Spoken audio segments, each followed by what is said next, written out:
Olá, sejam todos bem-vindos ao canal Meditação e Relaxamento. Neste vídeo de hoje eu trago para vocês uma história muito legal, O Patinho Feio. Mas antes de irmos para a história, vamos relaxar e se conectar com a nossa luz interior. Quando estamos conectados com a nossa luz, tudo fica mais leve, os problemas ficam menores e conseguimos levar nossos dias com mais tranquilidades. Vamos lá.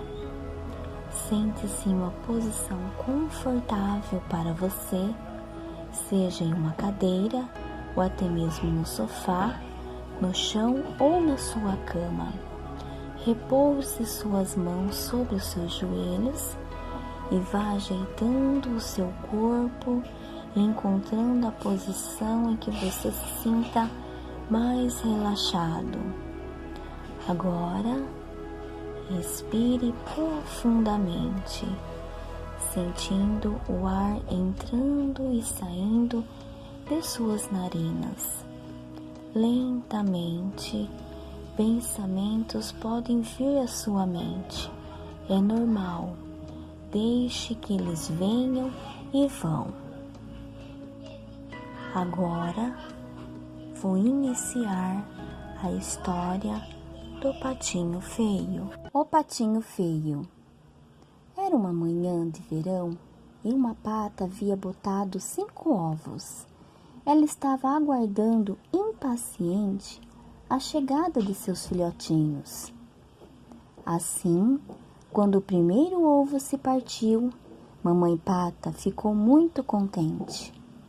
Logo, os outros patinhos também começaram a nascer. Mas havia um ovo que demorou para se quebrar, deixando-a ansiosa.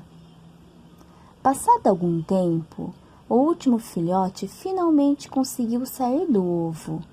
Mas quando Mamãe Pata ouviu, ela não ficou muito satisfeita e exclamou: "Esse patinho é muito diferente, muito feio, não pode ser meu filho."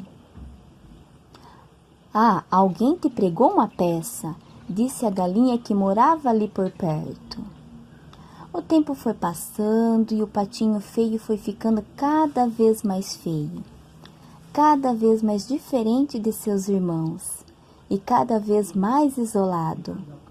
Os outros animais zombavam dele, o que o deixava entristecido e angustiado. Então, quando o inverno chegou, o patinho resolveu partir. Ele andou bastante e encontrou uma casa. Assim, resolveu entrar pensando que lá talvez alguém gostasse dele. Foi o que aconteceu. Havia um homem que o acolheu. Assim o patinho passou esse tempo muito bem.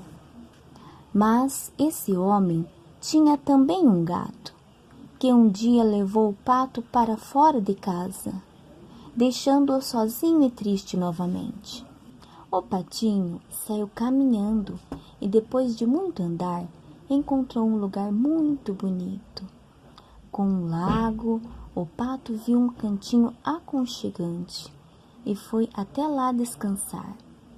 Neste momento, algumas crianças que estavam por perto perceberam a chegada de uma nova figura. Elas ficaram encantadas e disseram: "Vejam, temos um visitante!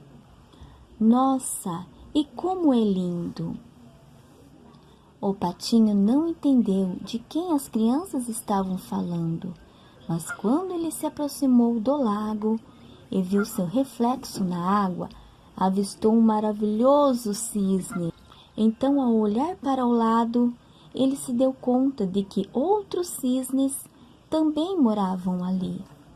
Desta forma, o patinho descobriu, na verdade, ele era um cisne.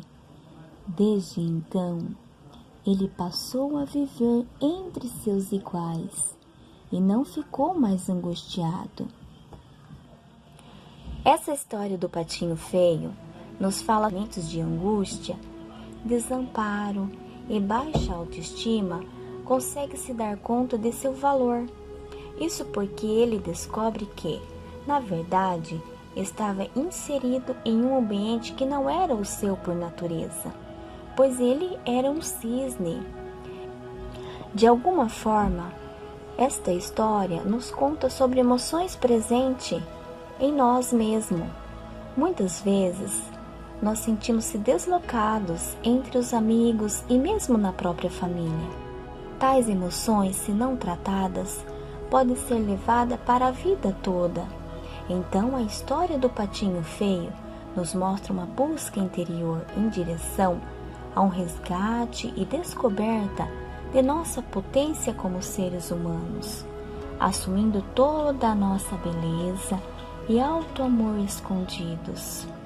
É um conto que explora também a questão do diferente, pois o patinho não era nem um pouco parecido com os seus irmãos, não se adequando e vivendo sempre isolado, mas, à medida que sai em busca de sua totalidade, ele se depara com sua força na diferença.